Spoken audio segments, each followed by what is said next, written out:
Bab ke-204. Audi merasa sangat kesal dengan balasan tajam Eileen barusan. Harga dirinya serasa diinjak-injak. Namun, ia tak ingin mempermalukan dirinya sendiri dan membuat masalah dengan Nyonya Darmawan. Kalau begitu nikmati pestanya. Semoga selalu bahagia, ucap wanita itu. Amin. Terima kasih doanya. Semoga kamu juga begitu, balas Eileen tersenyum ramah.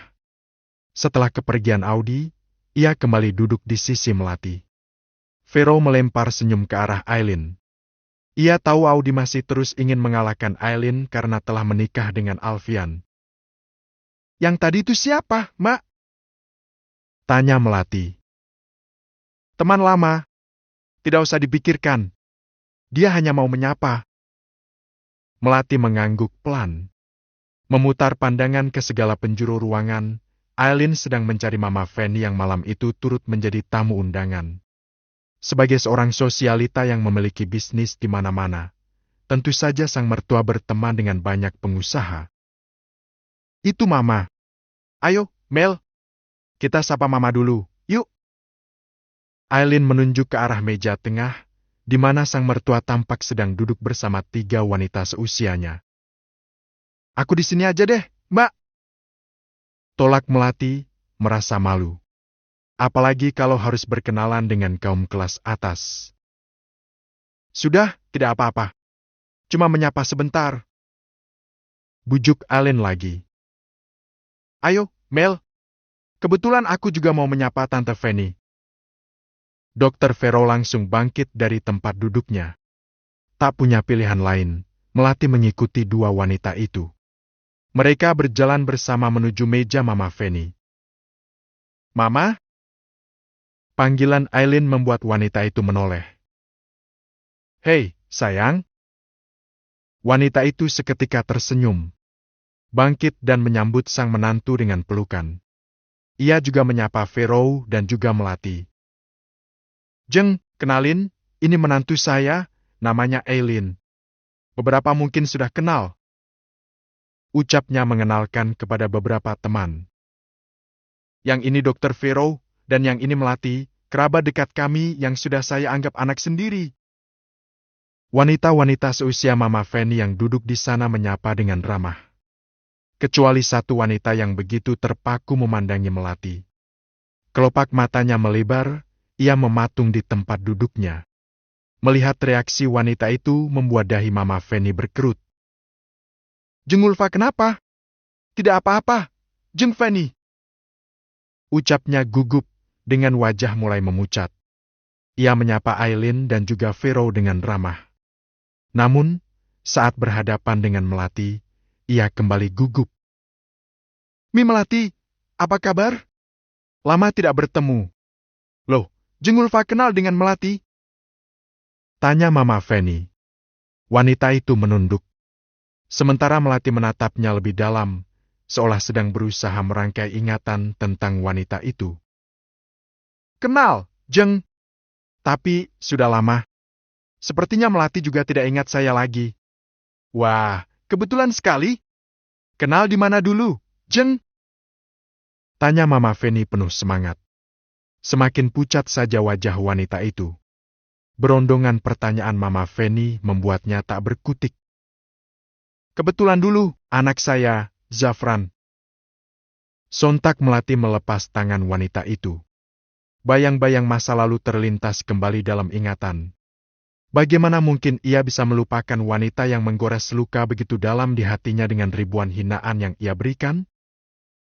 Ngaca dong kamu! Kamu pikir diri kamu pantas untuk anak saya?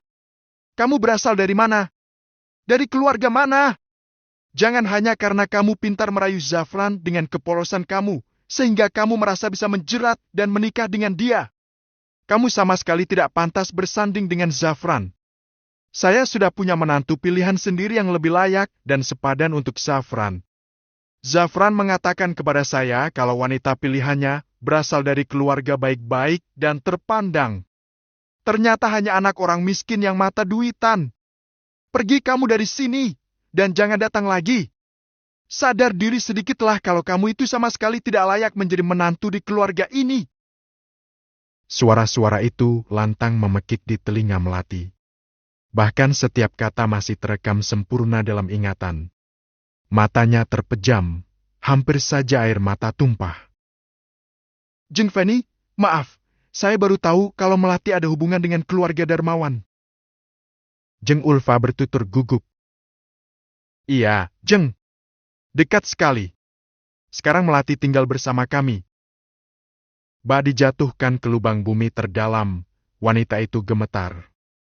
Padahal ia sedang dalam usaha mendekati Mama Feni, agar mau bekerja sama dengan perusahaannya yang baru dirintis kembali usai bangkrut. Oh ya, Jeng Ulfa belum jawab pertanyaan saya. Kenal anak saya di mana? Ucapan Mama Feni yang menyebut Melati sebagai anak membuat Jeng Ulfa semakin meremang. Wanita itu menunduk, malu. Maafkan saya, Jeng. Sebenarnya, Melati adalah mantan calon istri anak saya. Karena sesuatu hal, mereka batal menikah beberapa tahun lalu. Astagfirullah. Ucap Mama Feni dengan mata membulat.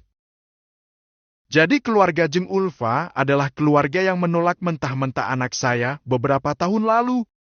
Saya benar-benar minta maaf, Jeng. Waktu itu saya terpaksa menjodohkan Zafran dengan wanita lain. Perusahaan kami sedang mengalami masa yang berat saat itu dan... Ucapannya terputus begitu saja. Terlalu memalukan mengakui semuanya. Apa Jeng Ulfa tidak pikirkan apa akibat yang dialami Melati dari kejadian itu? Dia tertekan dan akhirnya depresi sampai harus menjalani pengobatan sampai sekarang? Ujar Mama Feni menekan.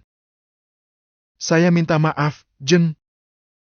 Jeng Ulfa menatap wanita yang beberapa tahun lalu pernah ia hina dan usir dari rumahnya tanpa perasaan. Maafkan Tante, Melati. Tolong ampuni semua kesalahan Tante. Tak ada kata yang terucap dari bibir Melati. Pikirannya seolah kosong. Satu hal yang ia tahu, bahwa orang yang dulu menginjak, menghina dan merendahkan dirinya dan keluarganya dengan begitu kejam, kini memohon ampun kepadanya. Tatapan Melati berpindah pada Aileen yang sejenak tersenyum. Satu hal yang membuat Melati lebih tenang, sejak memasuki ruangan itu, Aileen benar-benar tidak membiarkannya sendirian. Membuatnya seperti memiliki keluarga yang melindunginya dari tempaan dunia. Bahkan kekuasaan keluarga Darmawan mampu membuat wanita yang dulu menghinanya itu menundukkan kepala. Tidak apa-apa, Tante. Anggap saja saya dan Mas Zafran memang tidak berjodoh. Balas Melati. Mendengar itu, sontak Aileen, Mama Feni dan Dr. Vero bernapas lega. Itulah kenapa tidak baik memandang rendah orang yang dianggap kurang dari yang kita miliki, Tante. Karena kita tidak tahu apa yang sudah digariskan Allah. Mungkin Allah memang tidak menyatukan Melati dan Zafran karena sedang menyeleksi jodoh terbaik untuk Melati. Ucap Aileen. Sekali lagi Tante minta maaf, Melati. Tante akan melakukan apa saja untuk menebus semua kesalahan Tante di masa lalu. Tidak, Tante. Saya sudah lebih baik sekarang. Lupakan saja semua. Senyum di bibir Aileen kian mengembang. Menyesal, mungkin adalah gambaran perasaan Zafran saat ini. Pertemuan secara tidak sengaja dengan Melati beberapa waktu lalu membawanya pada segala kenangan tentang wanita itu. Lihatlah, betapa ia sedang terpaku memandangi wajah wanita itu dari jarak aman. Ingin sekali ia berbicara berdua, untuk meminta maaf atas lemahnya pendiriannya dan harus tunduk pada ancaman sang mami. Perlahan, kakinya melangkah ke arah meja, di mana Melati terlihat sedang menyuapi seorang anak perempuan dengan piring yang lembut. "Tidak boleh! Mama udah ngasih kita tugas, kalau om ini harus dijauhkan dalam radius 100 kaki dari Tante Mel." Langkah Zafran terhenti oleh dua anak lelaki yang sedang merentangkan kedua tangan di hadapannya. Dua anak lelaki dari keluarga Darmawan itu, Baal Gojo yang siap menerkamnya jika mendekat. Zafran tersenyum ramah. "Anak-anak, izinkan Om bicara sama Tante Mel, ya. Sebentar aja. Om cuma mau minta maaf." "Tetap nggak boleh. Perintah Mama adalah wajib bagi kita. Balas Bray, masih merentangkan kedua tangan.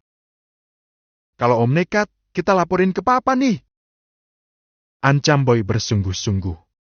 Zafran menarik napas dalam. Ia hanya dapat memandangi Melati dari tempatnya berdiri. Bola matanya bahkan berkaca-kaca. Malam ini Melati tampak sangat cantik di matanya, jauh lebih cantik dari Melati yang dulu. Kamu ngapain di sini, Mas? Pertanyaan itu mengalihkan perhatian Zafran. Ia melirik wanita yang baru saja menyapa. Audi menatap suaminya penuh selidik. Sejak tadi ia memerhatikan gerak-gerik Zafran yang sedang berusaha mendekati Melati. Kamu ngapain liatin perempuan itu? Cecar wanita itu menyadari tatapan dalam suaminya terhadap Melati. Tidak apa-apa. Aku cuma mau bicara sebentar dengannya. Mau bicara apa? Kamu kenal perempuan itu? Please, Dai. Jangan buat keributan di sini. Ingat, di sini banyak orang. Kamu belum jawab pertanyaan aku. Pekik wanita itu. Zafran menarik napas dalam. Dia Melati. Kamu pasti masih ingat pernikahan aku yang pernah gagal, kan? Sontak bola mata wanita itu membeliak. Gelas minuman yang ia genggam jatuh begitu saja. Tubuhnya meremang, tidak menyangka bahwa Melati adalah sosok wanita yang selama ini menjadi bayang-bayang dalam rumah tangganya. Jadi dia adalah perempuan itu?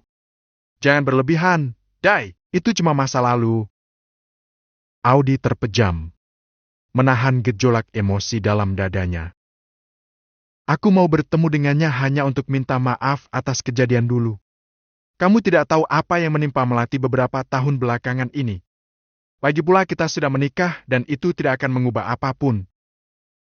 Di sisi lain, Melati baru saja selesai menyuapi Bian dengan puding manis. Ia mengusap sudut bibir anak perempuan itu dengan tisu. Mel, mamanya anak-anak mana? Tanya Alfian yang tiba-tiba hadir di sana. Melati menoleh sejenak. Katanya mau ambil asinan, Mas. Pandangan Alfian meneliti seisi ruangan demi mencari sang istri. Aileen tampak berada di salah satu meja makanan. Namun, bola mata ayah tiga anak itu sontak melotot saat melihat istrinya sedang mengobrol dengan lelaki lain. Itu kan si Lian. Ngapain dia? Ya, Alfian ingat lelaki yang mendekati Aileen. Anak dari orang terkaya di ruangan itu. Perlahan udara di sekitar seolah tak cukup baginya untuk bernapas. Bukan hal yang baru jika Aileen didekati lelaki lain. Ia masih terlihat sangat muda meskipun sudah melahirkan 3 anak. Siapapun akan mengira ia masih gadis. Apalagi saat sedang berdandan seperti sekarang. Meskipun pakaiannya tertutup oleh hijab, tetapi justru membuat kecantikannya semakin terjaga. Dan malah terlihat sangat mahal di mata lelaki manapun. Aku bisa kena serangan jantung kalau begini. Alfian menghentikan langkah saat telah berada di belakang lelaki itu. Dahiman Alfian sukses membuat lelaki itu menoleh. Ia seketika memamerkan senyum. Hei, Al, kamu di sini. Lama tidak bertemu. Ia menyapa dengan ramah dan menjabat tangan. Sedang apa kamu di sini? Tanya Alfian. STD. Jangan ganggu, lagi usaha deketin perempuan. Cantik, ya. Kira-kira dia anak siapa?